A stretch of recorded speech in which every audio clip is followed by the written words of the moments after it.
Hello and welcome to another edition of Currently in Quincy. I'm Joe Catalano. On today's program, we will get an update on programs at Bay State Community Services here in Quincy. First, though, we check out the weather and the news for you. Currently in Quincy, it's cloudy, but it's mild, 56 degrees. It's about as warm as it's going to get today. May have a shower this afternoon, but the big wind and rain will blow in tonight, probably not till after 9 o'clock this evening.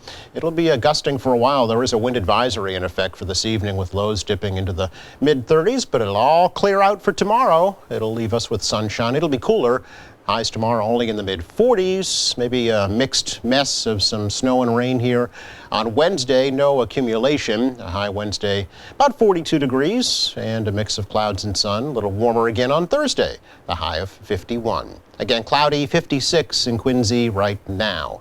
In the news today, Quincy City Council does get back to work tonight. And the Quincy Center redevelopment project and the Quincy Animal Shelter are among the items on the agenda. Councilor at Large Ann Mahoney will introduce resolutions calling for an update on the Quincy Center projects. Mahoney specifically wants an update from the administration on how $61 million in bonds that was approved back in 2019 are being spent on the downtown redevelopment. Mahoney also wants an update on any matters pertinent to the Quincy Center redevelopment project. Since 2005, City Council has approved over $120 million in borrowing for the downtown redevelopment. The bonds are to be paid back using revenue generated by new growth in Quincy Center. Also tonight, Mahoney will request an update on how the $3.5 million that was approved for the Quincy Animal Shelter 5 years ago has been spent so far. The city wants to build the new shelter on Quarry Street, but must find a temporary home for the shelter because its current Broad Street location will be taken to make room for a new police station. A director of equity, diversity, and inclusion for the Quincy Public Schools will be hired soon. Superintendent Kevin Mulvey told the school committee recently that there are 4 or 5 finalists that have been selected from a field of 15 applicants, and that none of the finalists are from within the Quincy school system. School committee agreed to allocate $120,000 for the new position after Quincy high school students walked out of classes to protest racism and hate speech last year. The new director will be responsible for recruiting teachers and staff that better reflect the diverse student body in the Quincy schools and to create a safe environment for all in the school system. The finalists will be interviewed by a committee of administrators, staff, teachers, parents, and students. Mulvey says he hopes to make an appointment soon. 6 new officers recently joined the Quincy Police Department. Swearing-in ceremonies were held at City Hall recently for officers Jose Berga, Maxwell Greenwood, Riley McGrath, Scott Miller, Sean Murphy, and Patrick Watkins. City Clerk Nicole Crispo administered the oath of office as Police Chief Paul Keenan. Mayor Thomas Koch and family and friends looked on in the Great Hall at City Hall. Mayor said all of the new officers were transfers from other police departments and that several of the new officers also served in the military. The new officers bring to 166 the number of uniformed patrol officers in Quincy. Chief Keenan says they're in the process of hiring up to 25 more officers to fill vacancies due to current and anticipated vacancies. Now, NeighborWorks Housing Solutions of Quincy is developing a brand new senior housing complex in Holbrook. State Senator John Keenan of Quincy participated in a recent groundbreaking ceremony marking the start of construction on that new 72-unit complex. He says will be transformative for the new residents and the community. And those partners partnered with people at the federal level, the state level, and other municipalities and all the departments that have to play a role in making housing like this actually happen. So, you know, the expression, it takes a village, it does. It takes a community. It takes a lot of people working together in order to open doors and change lives. NeighborWorks has been doing that for so long. And now partnering with this community, it is just a great thing. 72 units, 72 doors that will be open, 72 lives that will be changed. It's a lot of lives, it's a lot of impact. And to be just a small part of that is truly a great honor. A project will transform a former commercial building at 120 North Franklin Street in Holbrook into the new housing development using a variety of state funds. Project has been 5 years in the making and will bring to nearly 1,000 the number of housing units that NeighborWorks owns, operates, or maintains on the South Shore. Well, finally today, several dozen hardy souls braved the chilly waters of Wollaston Beach in Quincy back on Saturday for the Friends of Wollaston Beach's annual Shamrock Splash to raise money for free events on the beach this summer. State Representative Bruce Ayers and Friends of Wollaston Beach President Maureen Mazrimas were thrilled with the turnouts. Great to be down here today with Maureen Mazrimas to support the Friends of Wollaston Beach Polar Plunge. It's kind of the unofficial kickoff. I came down to see my good friend Bob Verney do the dip. He did a great job. It's just nice to see the support and everybody taking advantage of this great beach and all the resources. Special thanks to the Quincy Police for keeping an eye on everything. Yeah, and I just mentioned a few minutes ago, this event is as much about education as it is about fundraising. And there are a lot of things that contribute to the quality of the water, and that has that's stormwater and people, monitoring their pet waste and checking out the what you should do with fertilizers. They all wash up on the beach, and that affects the quality of the water. And as the city of Quincy is fond of saying, clean water is everyone's business. Now, the money raised goes to the nonprofit group Save the Harbor, Save the Bays Better Beaches program, which provides funding for free family events on municipal beaches from Nahant to Nantasket, including Wollaston Beach. Save the Harbor held their own Shamrock Splash yesterday on Constitution Beach in East Boston. Coming up, Rita McKinnon is here from Bay State Community Services of Quincy. That's next.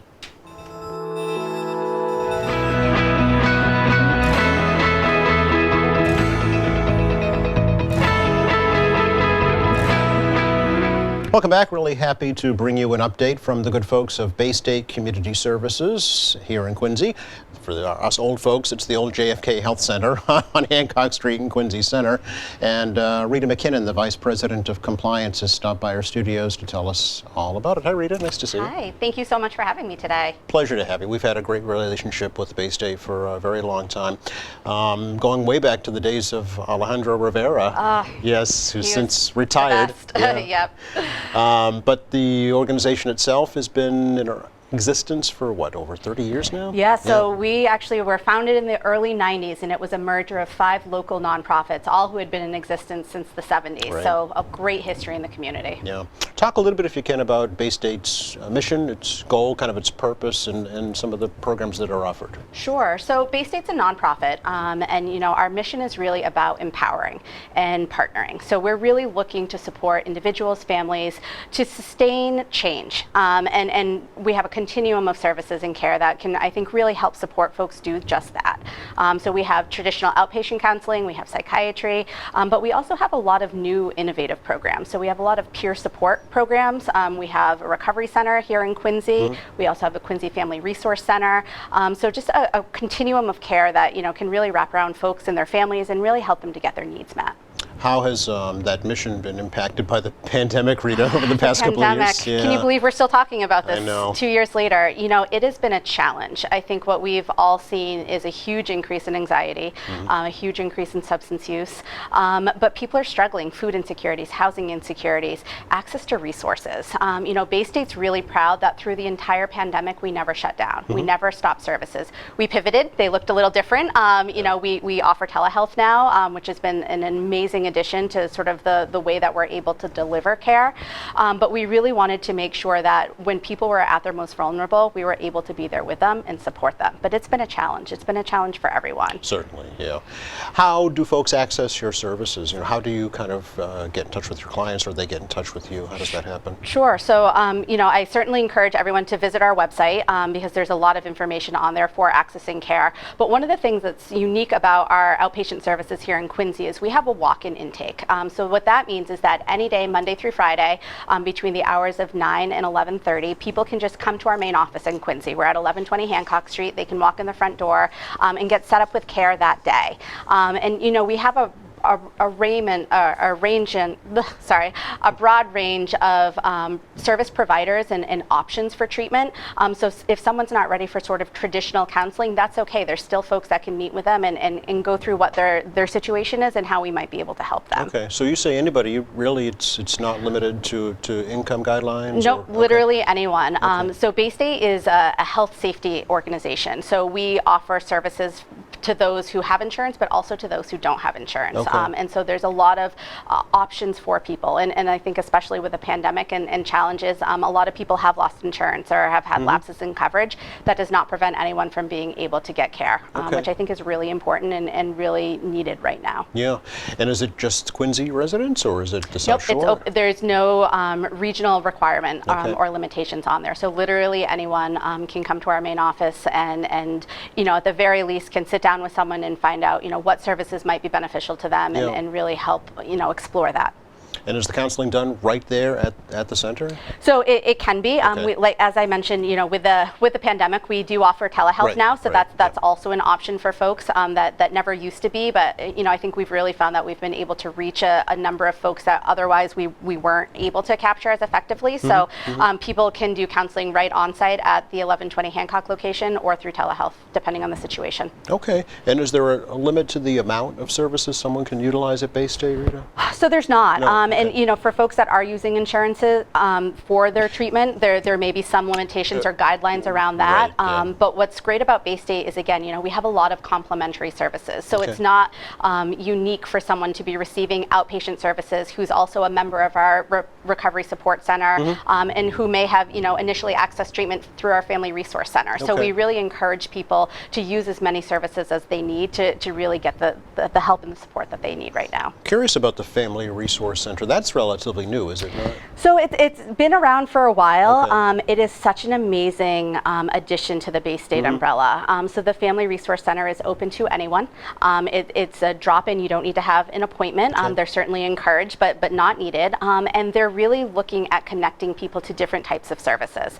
For families, for individuals, they do offer some parenting groups and some groups for youth as well.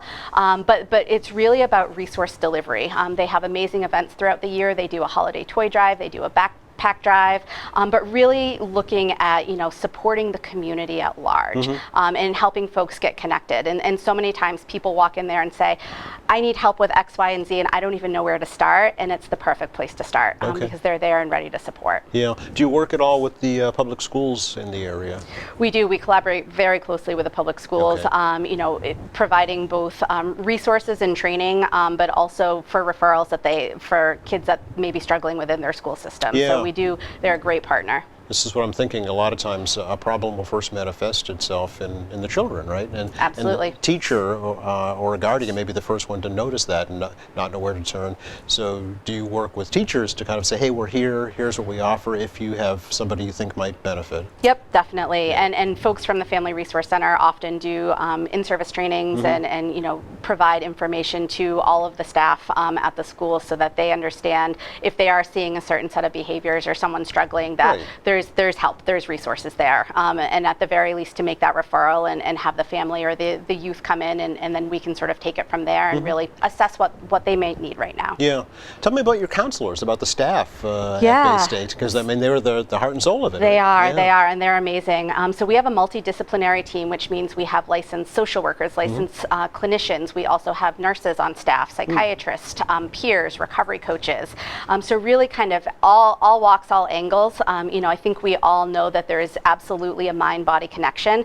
So integrated care is really kind of the movement and the direction that I'm so glad to see everyone kind of leaning towards right now. So to have that multidisciplinary team that can really assess all needs and really help someone be healthy as a whole person. Yeah.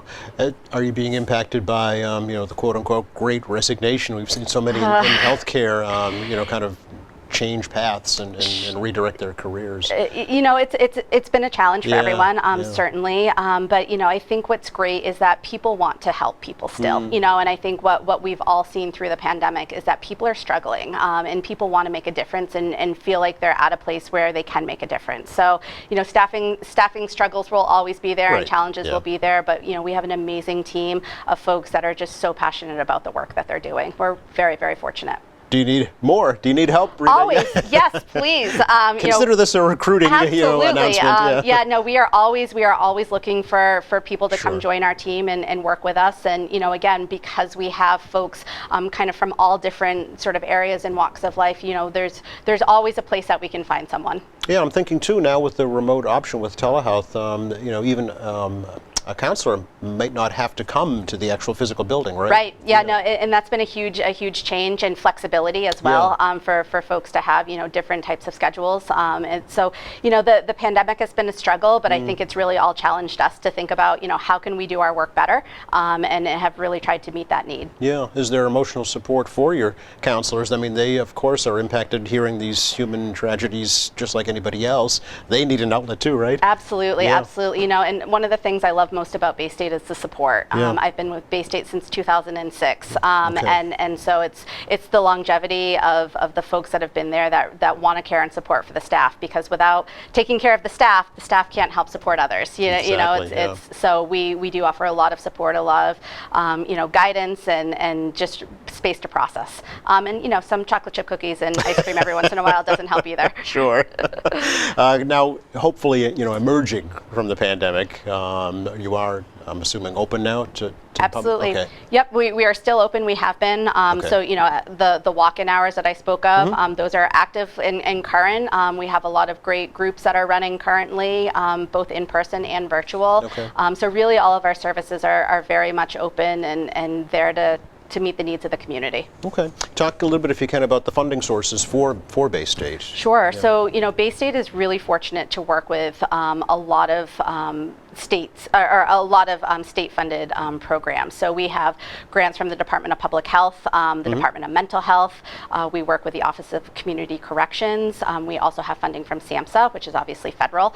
So we have a very diverse kind of stream of funding that comes in. Okay. And we're always kind of looking and assessing at sort of new funding opportunities, new trends sort of within behavioral health, and really always trying to, you know, assess what does the community need. And when we're hearing that there's a need in the community, then we're looking for funding to try to meet that need. Yeah, not too long ago, I recall a survey, a community-wide survey that Bay State conducted Yes. to assess behavioral health needs. I think there was a smoking cessation Yep. survey that was done not too long ago, so always reaching out in that fashion, right? Yeah, and you know, we want to hear from the community. Yeah. We want to know, just because we think there's a particular need area doesn't mean that is actually what the community needs the most. Right. So really trying to keep a pulse on that. Yeah. What is the current need, Rita, would you say? You know, what are folks telling you? You know, I think we're really seeing a struggle with substance use disorders. Really? Okay. I think the pandemic has really highlighted that. There's been a lot of overdoses, a lot of deaths, and it's a tragedy. So I think, you know, we're seeing that as a continued need.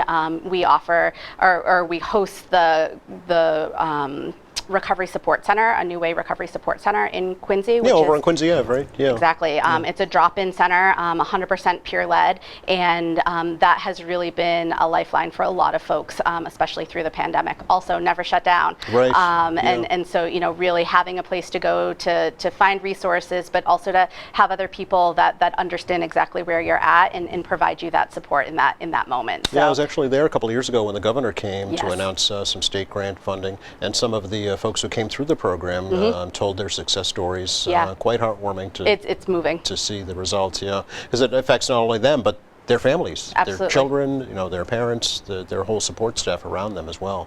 It's a ripple effect, and Yeah. I think that's, you know, we're always trying to wrap around people, because every individual that comes through our door is a part of a family. You know, they're someone's daughter, they're someone's son, they're someone's father, and by helping to support them, it has that ripple effect, because now they're a different member of their family and they're a different member of the community, and I think that's really what we're trying to do at the core of it all. Yeah, well, I'm thinking with substance abuse, two things going on, right?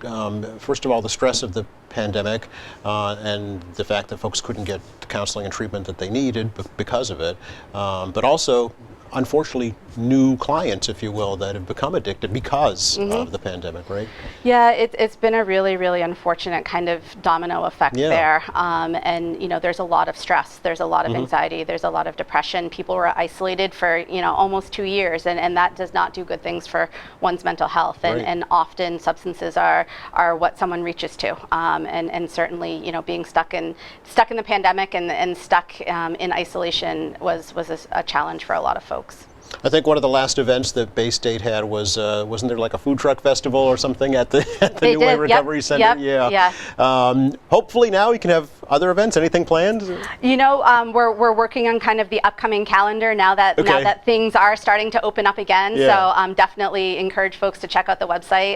You know, because we're constantly updating that with new events and things that are going on. And the Family Resource Center and the Recovery Support Center always have events going, groups going, and a lot of, you know, great ways to kind of gather the community now that we can all do so, you know, safely. Right. Yeah. But it's a good point too that donations are accepted, right, from the community. Always as well. accepted, and they do so much for the work that we're doing and to support the individuals that we're serving. So also on our website is information for how to donate if folks are interested, and you know, there's often wish lists that get posted up there of kind of needed items as well. And so the community's been very good to us and very supportive of us, and we are, you know, very appreciative of that. Do you collaborate with other social service agencies in the city, Rita? QCAP, Interfaith, the folks like that? We do. You know, Interfaith has been a great friend of Bay State, as has QCAP. You know, we work very closely with Manic Community Health Center.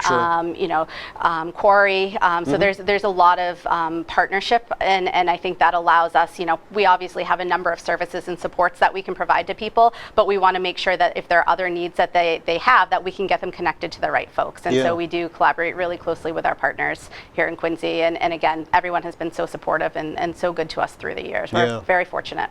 I'm thinking now, I mean, the rising cost of energy, of food, of housing, you're probably seeing a lot of that manifest itself right in your doors. Absolutely. Absolutely. And you know, our folks, our clinicians, our case managers are, you know, constantly, you know, finding where the best places for that they can send people to get those resources met, new programs that come online, new options and such. So it's, you know, always trying to stay ahead of it so that, you know, we have resources that we can provide to folks that are coming in. Yeah, is the city supportive, would you say, the city of Quincy? City of Quincy is amazing. Is that right? You know, they have done so much to support us through the years, to really partner with us. You know, and I think it goes so far, or goes such a long way. You know, when we do have events and the mayor comes, and you know, we work very closely with the police department, and they've always, you know, been an amazing ally to us. And you know, we couldn't do this work without their support, and they go above and beyond for us. So it really is, you know, they say it takes a team, and we certainly have one here in the city of Quincy. And you know, I think they have been so progressive and so open to really trying to meet the needs of their residents, and especially those that are struggling with mental health and substance use disorders. I don't know that every town is that fortunate, and so we've really, you know, appreciated that partnership with them through the years. That's good to hear. Are there any volunteer opportunities at Bay State? There are some volunteer opportunities, kind of periodically throughout the year, different events that we host, especially the Family Resource Center. It takes a tremendous amount of volunteers to get their holiday toy drive off the ground. And so there are often a lot of different opportunities. A New Way Recovery Center also accepts volunteers as well for their programs. And again, you know, our website, which was, you know, newly redesigned. Oh, really? It has had sort of a total overhaul. So anyone who's been there in the past, I encourage to go back and can see sort of what all of the different opportunities and availability is. Okay, baystatecs.org, right? Yes. And then the main phone number, 471-8400, is that like an intake number? Or? So it's the main line. It comes into our main office, and from there, if people need to be directed somewhere else or are looking for a different type of program, they can sort of help triage that out for them. So it's definitely the best way to get in touch with us and get information about all of our programs. Okay. Again, we should remind folks about your outpatient walk-in clinic and the Family Resource Centers. Yeah, absolutely. So, you know, outpatient services are definitely challenging for people to get access to. So to be able to have same-day access, you know, at our, you know, main site in Quincy is really a great opportunity for people to just, you know, get in, sit with someone, and see how we might be able to help. And certainly the Quincy Family Resource Center is another great, resource for the community at large to help them identify and get linked to other resources within Bay State, but also within the community. Yeah. I see you're all over social media as well, Facebook, Instagram, Twitter. Yes, Okay. yes. So lots of postings there, and we try to keep folks up to date with events that are going on, information about new programs, new services. Sure. Anything else, Rita, we should touch on today? No, I hit all the really highlights. appreciate Yeah. you having us back, and we've obviously been here for a long time, but with the pandemic and everything, want people to know that we're still here and still really looking to support anyone who needs it. Well, it's our pleasure. We're happy to help in a small way. We hope we get the word out for you. Thank you so much. You're very welcome. Just enough time to check the forecast for you for the rest of the day today. There might be a shower this afternoon, otherwise just cloudy and pretty mild up in the mid to upper 50s. Tonight's when all the wind and rain blows in, probably not till after 9 p.m. Could be kind of gusty for a while, lows in the mid 30s. Sunshine is back tomorrow, cooler temperatures. A little mixed mess here on Wednesday and then nice again on Thursday. Something for everyone. Thanks again to Rita McKinnon for joining us from Bay State Community Services. Thanks to our crew. Thank you for watching. Friday here in the program, the Quincy Symphony Orchestra conductor and president will be here. Don't forget, go to our website, qatv.org anytime. You can find our latest programs there, news and information, video on demand, live streaming, and a whole lot more. For all of us here at QATV, I'm Joe Catalano. Have a great week.